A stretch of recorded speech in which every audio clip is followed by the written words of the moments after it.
Fun fact, 72% of Spotify users are millennials. Play the music. Baby, baby.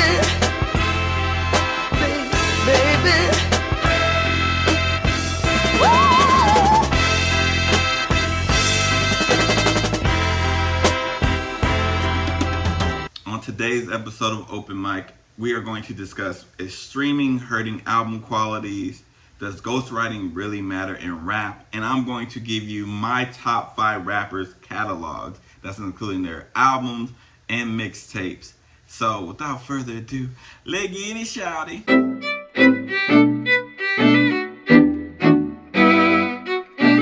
Ghostwriting in rap is a conversation that is always going to be relevant, it's always going to be discussed, and it's always going to be something that piques my interest. Now, this has been back in the news because Drake has had more reference tracks drop. People are saying, like, is he even in the conversation now? Does this discredit him as an MC? Some people are saying they don't care as long as the music is good. And for me, and for most people who are like students of the game, it matters if a rapper is penning his own raps, if they are claiming to be the best. For an artist like Travis Scott, or even Ye, I don't care if they write their raps because they are not in the conversation as best rappers of all time. They are not in those of the best lyricists. Now, artists, they're great artists, but they are not top rappers. You know what I'm saying? And to me, you can't be a top rapper if somebody is penning the lyrics for you. And it's different for other genres, and I know people be like, well, R&B singers and blah, blah. It's different. That wasn't a foundation of that. You know what I'm saying? This is a foundation of hip-hop. Writing your own lyrics is important. It's very important. Now, to me, you need to write to be in the top 10. That's why Drake isn't in my top 10. And it's interesting with Drake because Drake is an artist that we know can write music. Like, he has shown that he can write music. He has shown that he is a great writer for other people. Like, he has shown that. But I think the problem with Drake, and mainly it's because of fans, is Drake puts out so much music, it's damn near impossible to be writing all that stuff. So it's a little interesting for me because he's given us some years 2 albums, some years 2 albums of his own, and then a collab album, and then he's giving us all these guest verses. There's no way in hell you can write all that.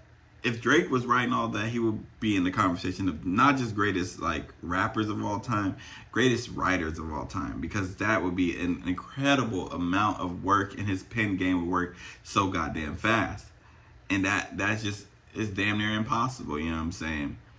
And ghostwriting in rap is like, it happens for some of our favorite artists. You know what I'm saying? Eazy-E, he wasn't writing his stuff. And it matters, you know, but nobody's putting those artists in the top 10 conversation. Jay-Z had a writer, it would crush my soul. Kendrick had a writer, it would crush my soul. Because these rappers are some people I look at as the top in the game because of their pen game, because of everything that they have accomplished. So if they had writers, that would be crazy to me. And I know a lot of people, because for some reason, people don't understand how credits work in songs. Because somebody is in the credits does not mean they wrote the song. Because they were in the credits, that does not mean they wrote the song. There are people who are in the credits of songs and they had nothing to do with writing it. You know, they're sampled. You know, there's people who somebody is paying homage to them by like reciting their lyrics or interpolation. They get writer's credit. You know what I'm saying? They also get writer's credit. Producers sometimes get credit. Those things happen. But that is not meaning somebody has a writer. That doesn't mean somebody is writing the whole song for you. It happens all the time. All of the time. I saw somebody make a video and they were talking about how Kendrick had writers, and their example was the song that Poetic Justice, ironically, and it had Janet Jackson on there and stuff like that, and they're like, see, does Kendrick have writers? And somebody needed to point out to old boy that is what we call like somebody getting writer's credit because of the sample. and they didn't understand that. And people were going back and forth with that person. And at one point, I was like, are they just doing it for engagement? Or do they actually believe this? And I was hoping it was the latter, for engagement. But there is a difference, guys, between ghostwriting and getting writer's credit. I just want y'all to know that. But we're going to take a little bit of a break because I spoke for too long. And then we're going to talk about, is streaming hurting album quality?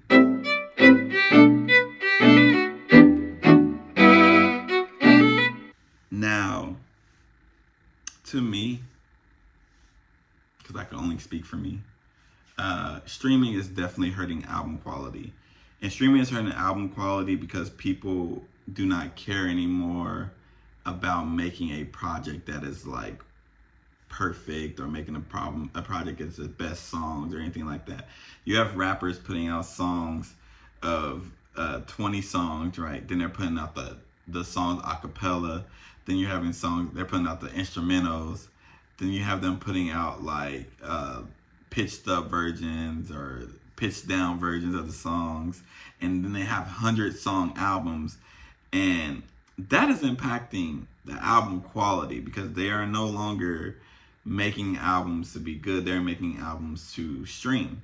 They're making albums for TikTok moments. They're making albums for Instagram reels or YouTube shorts or whatever. They're not making albums just to make a great body of work anymore. And there are artists that are still doing that. You have the Beyoncés and Ari Lennox, Kendrick.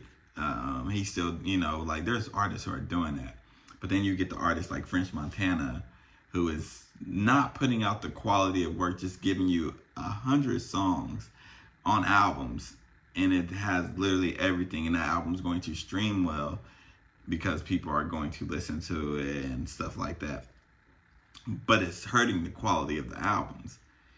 It really is. And I personally miss the days where we had to go to the record store and buy an album.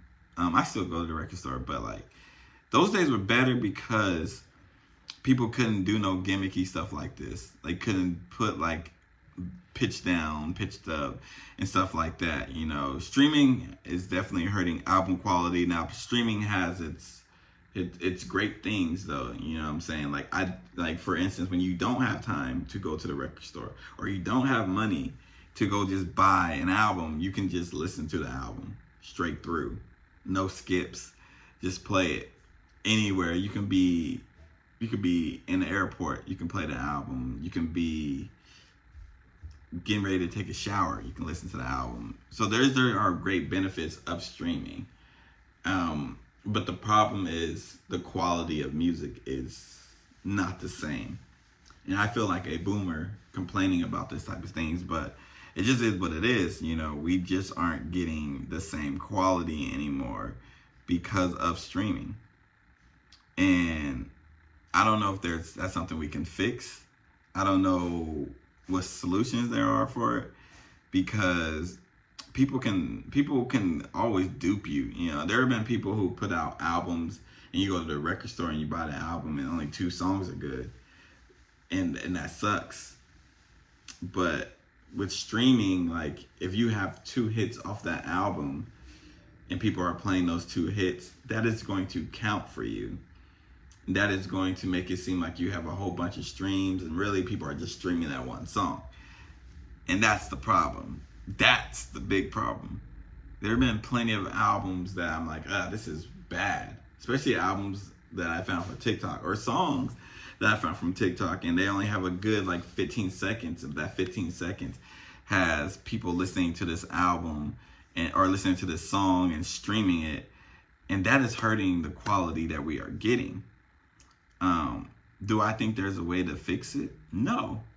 I think it's only going to get worse with technology. I think that social media is playing a part in people only looking for viral moments. They're not looking to make a great song. And that is a problem.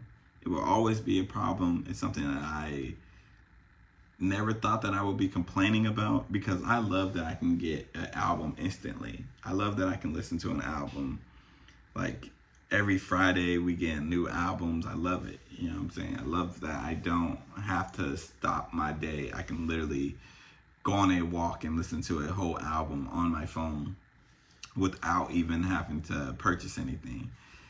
I love that I can do that. But I also hate that I can do that at the same time because of the quality. That's just me. But what I want to do now is I want to give y'all the top 5 catalogs in rap. Now these are mine, and when I give it, I don't want to hear no complaining in the comment section. Even though y'all are going to complain because that's what y'all like to do. So, to me, the best catalog in rap, this is not the best 5. I'm not going in any order. Jay-Z. Jay-Z has one of the best catalogs in rap because he has, one, you see the growth, and he has so many classics in his catalog. And then he has like the stuff with That Man We Don't Mention. He has the stuff with Linkin Park. He got the Kanye album, the Watch the Throne. He has the album with Beyonce, when they are the Carters. And then he got his solo stuff like Reasonable Doubt, Volume 2, Volume 3, Blueprint, Black Album, American Gangster, 444. Like so many classics. Like there's so many classics in his catalog. So he's definitely in there. Now, I put Outkast in there, and I know they only have, 6 albums? Let's see, Southern Playalistic, ATLians, Aquemini, Stank On Ya, Idlewild. I think, so that's 5, right? Oh, Speaker Box Love Below. So that's 6, but I also count their solo work towards it. So, Big Boy solo work, which is phenomenal. Andre, he only has the Flute album, but that's a vibe, you know what I'm saying? And when you look at it like that, Outkast, even if you don't look at the solo work, to be honest, Outkast is in the conversation. But I put them in the top 5 when it comes to it. Obviously, the obvious one is Lil Wayne. Lil Wayne, he has a top 5 rap catalog just off of mixtapes alone. And if you think he doesn't, I question everything about you. I'm not gonna lie. But Lil Wayne definitely has a top 5 catalog, from the Carter series to the Drought series to the Dedication series, No Ceilings. Like, this man has been doing it for so long, and his catalog is so crazy. And if you don't think Wayne is in that conversation again, I question everything you have said about music. And then he got the Young Money stuff. Like, Lil Wayne, his catalog is crazy. You can make a case he has the greatest catalog in rap, and I won't argue with you. You know what I'm saying? The next person, to me, Kendrick Lamar. People are always saying, oh, he don't drop enough. The man has given us so many projects. It's kind of ridiculous. Like, we got the Kendrick Lamar EP. We got, this is all as Kendrick, not K-Dot. I'm not even going to count the stuff as K-Dot. The Kendrick Lamar EP, Overly Dedicated, Section 80, Good Kid, Mad City, To Pimp a Butterfly, Untitled, Unmastered, Damn, the Black Panther soundtrack, Mr. Morale and the Big Steppers. That's 9 projects. 9 projects, guys. 9. Not to mention the features that he's been embodying. But he's given us 9 projects as Kendrick Lamar. Not even the K-Dot stuff. I didn't even count C4. You feel me? Like, Kendrick has a top catalog. And not only that, he has given us some great body of works. Some great body of works. You know what I'm saying? Y'all put some respect on Kung Fu Kenny. And this 5th spot, it was hard, bro. I ain't gonna hold you. It was really hard to do. But I have to give it a try. And I wanted to, and there's a lot of honorable mentions. Future, Drake. But when I really had to think about it is Tribe.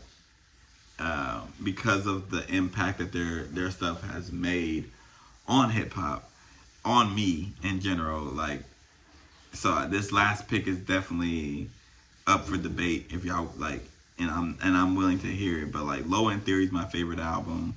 They got Midnight Marauders, People's Instinctive Travels. They have the Love Movement. I ain't even a fan of that album. Then they have this like their solo work, Q-Tip's production, like everything like that. Like, you have to put Tribe in that conversation. They probably have the best 3-album run in music history. Like, you can make a case. So they're definitely in my top 5 catalogs in rap, and I'm gonna repeat my top 5: Wayne, Lil Wayne, Hove, Kendrick, Tribe, and Outkast. Those are my rappers with the top 5 catalog. Let me know what rappers y'all think have a top 5 catalog. And honestly, there's so many good ones that we can have this conversation for days. But before we get out of here, I gotta give y'all the song of the week. The song of the week, as I'm choking, is Raelle, Falling. Where did you go? What did I do? How did we fall right back? And all that we know can't seem to be true. I'm falling, falling, falling, falling.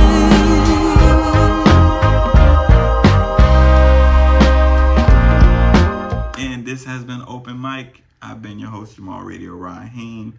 You can catch this podcast wherever you get it. Don't forget to like, share, and subscribe. And we'll catch y'all next Wednesday. Peace. Baby.